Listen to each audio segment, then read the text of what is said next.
was not a single word. I'm talking of even not a sentence. Word about corruption. He never mentioned corruption. And this is the most corrupt government in the annals of our history, if not in the Fourth Republic. Where the president himself is said to have earned the unenviable title of the chief clearing agent for corruption. Where his appointees are accused of corruption, he's the first to rush to clear them. So no wonder. They say when dry bones are mentioned in the proverb, the old lady becomes amazing. Okay, so now, but now let's start on today's program. What does this program today start to achieve? So I just give me some small space, a little bit on the issues there. Look at the issues of people are complaining about hardship and lack of funds. He goes to do a reshuffle and increases the size of government. Can you believe that? What does this man take us for? You can't carry tricks, you are adding loss. What has been the effect of the huge size of government that he has had? And after people have cried, instead of reducing it, he goes to do a belated reshuffle, and then he increases it. Now the NDC you have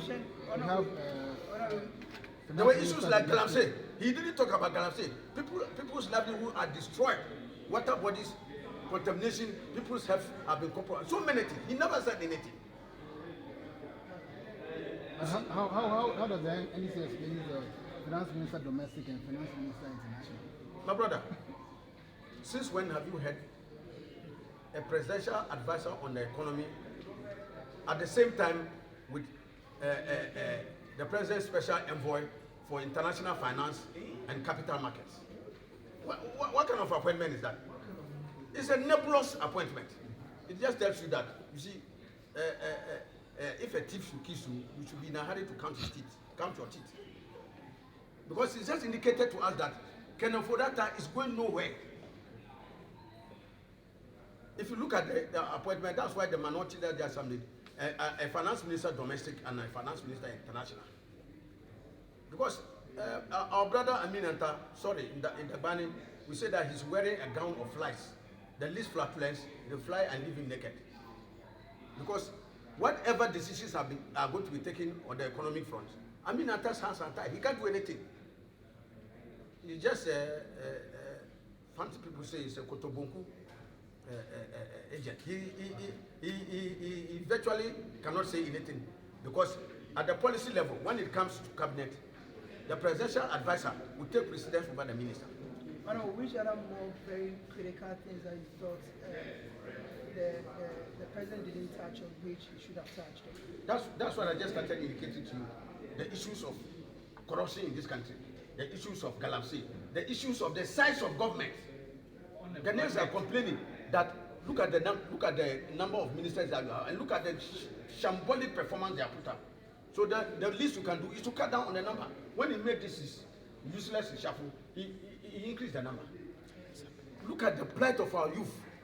Millions of our youth are roaming the streets up and down without jobs. This is a veritable security threat to us. And I'm sure you are all aware. It is the one in the mouth that enables the one in the pot to cook well. If our youth don't have jobs, our security is at risk. So, he virtually didn't say anything, not a word on employment and unemployment. Nothing. He didn't say anything. He conveniently chose to run away. So it tells the youth of this country who are looking at President Akufo-Addo and Dr. Bawumia, your hope and your future is not in these people. Okay, if you make a mistake and give Dr. Bawumia any distance, it is a third term for Nana Akufo-Addo and the worst record that he has exhibited, especially in youth unemployment. The statistics say it all. That youth unemployment and others has shot up to the unprecedented height. This is the highest number of youth unemployed we've ever had. Let's touch on today's program. What does it seek to achieve? Sorry, before we get into that, Honorable, please, the opposition and also some political watchers have been blaming the vice president due to the economic woes. Have been blaming the vice president. But in the State of the Nation address, the president clearly said the executive powers lies solely within the purview of the president. Does that absorb the vice president from the blames that the political watchers and also some the opposition party is blaming? What do you expect from a failed father? I'm sure yesterday you listened to the Driver Banza song we sang about it. Okay? And it is still the same Nana Akufo-Addo. In 2016, go back and play the record. He said that he was bringing Dr. Bawumia as an economic whiskey to come and give superlatives to our economy. Allah. And that he had the economic magic wand to wave away our misery and to project Ghana's economy to be one of the best you can think of. And that is, he was bringing Dr. Bawumia because of the economy, because of his economic prowess. I'm not the one who said it. So, did we go, did he come?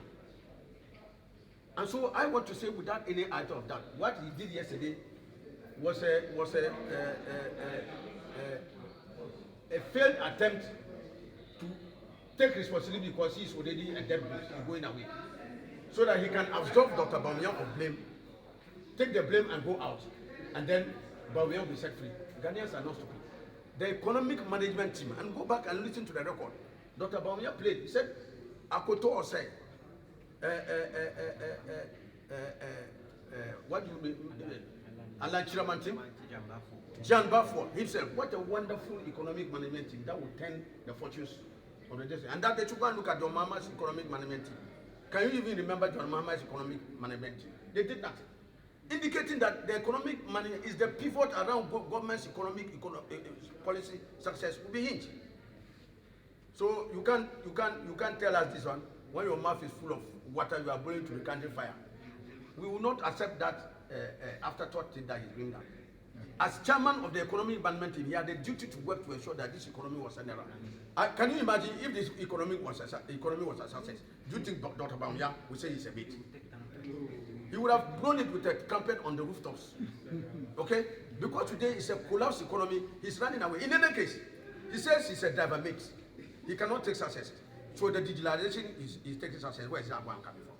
Is it not saying that digitalization is not a digitalization aspect?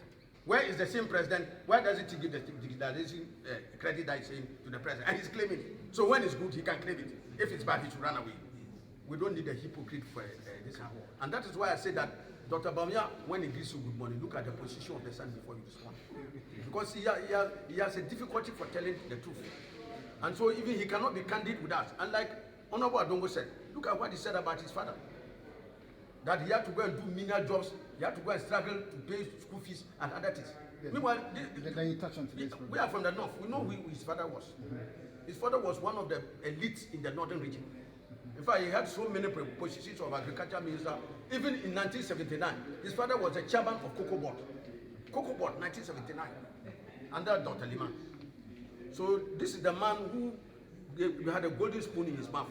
He's lying copy of it to Ghanaians because he's looking for sympathy. He doesn't deserve an iota of sympathy.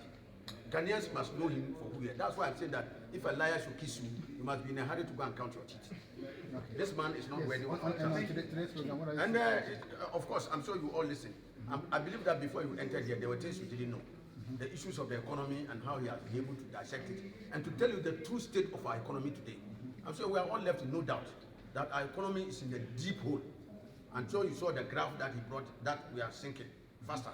And so we pray that Ghanaians will see the wisdom of President Mahama and the progressive policies that he's bringing, especially the 24-hour economy and youth and employment. President Mahama has brought a lot of things, youth startups, a lot of programs that will generate jobs. And that one, he says, government will leverage its resources to ensure that it empowers enterprises, both state and private partnerships, to ensure that they work 24 hours. So 8 hours, another group will come 8 hours, another group. Does anybody need to tell you that more jobs will be created? Yeah, but no, You can see it. If it's going to rain, you see it in the most of clouds. the youth seems to not to understand the 24-hour economy very well. That is why I'm saying that in every sector, we have indicated that, breaking it down simply, government is going to inject resources into both private and state sector, collaborating together to create more jobs. In other words, if they were working 8 hours, those of them that have the capacity to expand immediately will get that government support. And President Mahama has said, for instance, that electricity bills and others, government is going to team up with those enterprises to absorb part of the bill. So if it is, say, I'm just giving an example, 100 cities, government can say, I'm going to take 60, you pay the 40 as the extra. And so through that measure, a lot of jobs are going to be created. And there's no doubt that a lot of the youth are going to be the beneficiaries of this. So I don't think any youth should be left behind in this bid to ensure that President Mahama and the NDC come back to rescue this country from the sinking position that Nana Akufo-Addo, and particularly Dr. Bawumia, as chairman of the Economic Management Team, is standing out. Thank you very much, Honorable Williams. But any trick to every man, I can create one for my young boy.